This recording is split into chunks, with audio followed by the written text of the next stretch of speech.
Bonjour, bienvenue sur le site digi.com, le site consacré à la formation en ligne via Skype.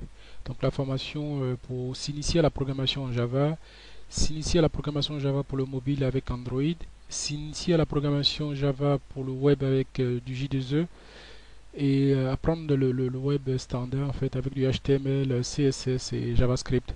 Donc cette démo va se focaliser sur l'initiation à la programmation sous Android. Donc Android en fait est un système d'exploitation pour téléphonie mobile et qui est implémenté par HTC, par Samsung. Donc il y a plusieurs équipementiers en fait qui s'appuient sur Android en fait comme système d'exploitation pour leur téléphone portable. Et Android aussi fournit un SDK en fait qui est fait en Java, donc c'est un SDK Java qui permet de développer des applis natifs en fait sur le portable en fait. Et Android en fait en termes de programmation, on peut le développer en fait sous Eclipse. Et la programmation en Android a vraiment à deux grosses parties. Donc il y a la partie pure Java, donc la partie pure Java, et il y a la partie graphique en fait qui est décrit en XML en fait. Donc on a du XML en fait pour décrire en fait tout ce qui est layout, tout ce qui est bouton, donc c'est en XML. Et il y a les ressources aussi qui sont en fait en XML aussi. Et puis on a le code Java.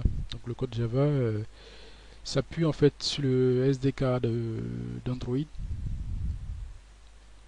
Et après c'est du Java standard.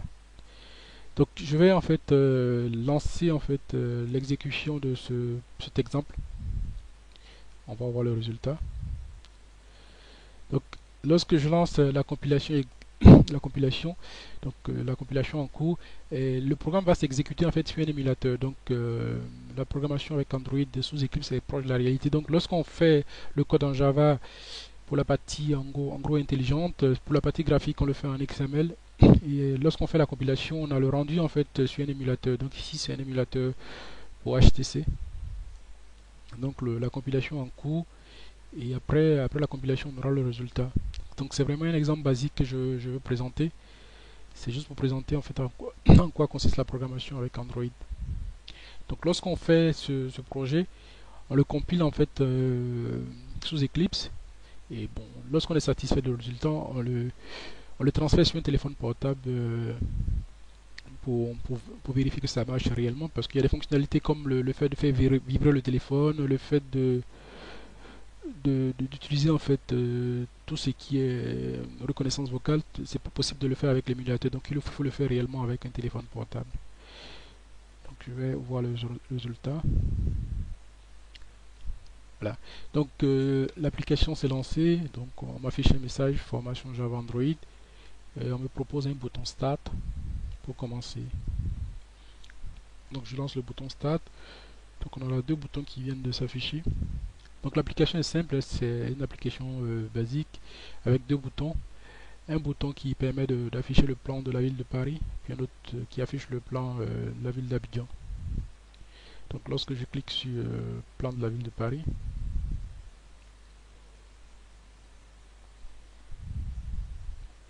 donc j'ai le plan de la ville de Paris qui vient de s'afficher.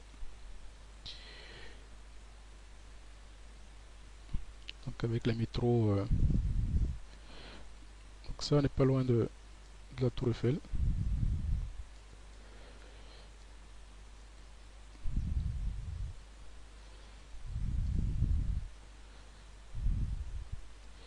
Donc je vais retourner au départ. Je clique sur le plan pour avoir la ville d'Abidjan.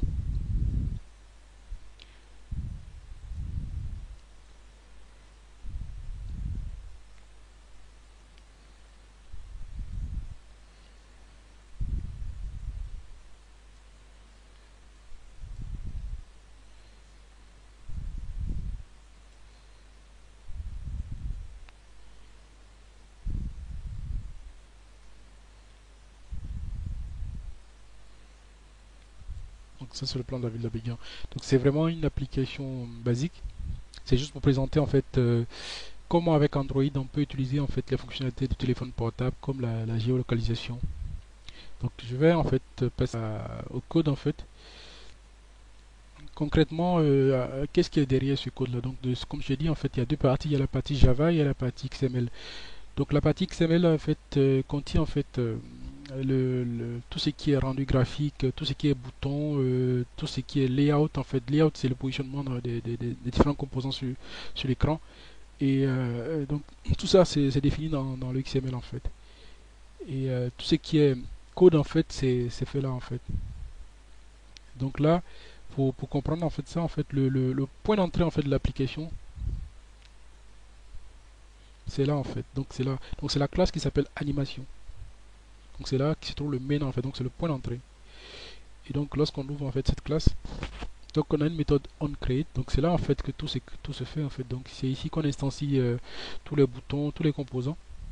Et on voit en fait que cette classe étant une activité en fait c'est un composant principal en fait graphique d'Android. Donc on voit bien que c'est Android. Et ça implémente en fait un listener. Donc ça implémente un listener. Donc ça permet de d'intercepter en fait tous les clics de souris. Donc c'est vraiment simple en fait la programmation avec Android. Ça ressemble un peu à la programmation Swing. Donc c'est la programmation Swing en Java.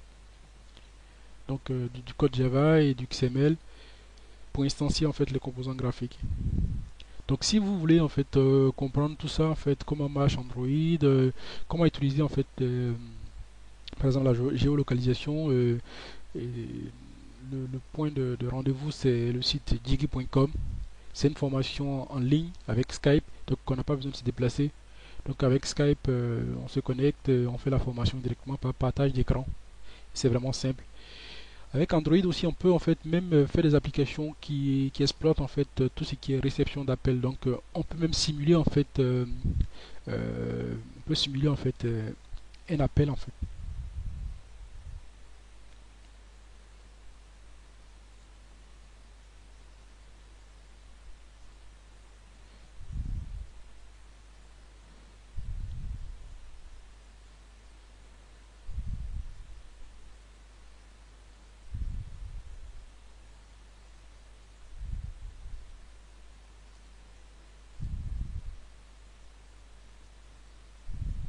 Donc je mets un numéro au hasard.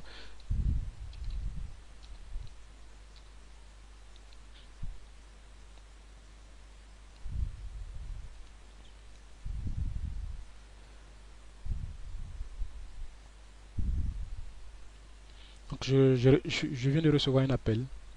Donc un appel en fait qui a été émis. Bon, pour l'instant je ne vais pas exploiter. Mais c'est pour montrer en fait que la programmation Android en fait c'est vraiment proche de la réalité. Donc on a tout un environnement pour simuler en fait la réception d'un SMS, l'envoi d'un SMS, le fait de faire vibrer le téléphone, le fait d'utiliser le GPS. On peut exploiter tout déjà dans le code. Par contre, il y a certaines fonctionnalités, comme je dis en fait, le fait de faire vibrer le téléphone avec l'émulateur, on ne pourra pas le tester. Donc il faut télécharger en fait le code en fait sur le téléphone portable et pour le tester. Donc la programmation Android c'est vraiment riche.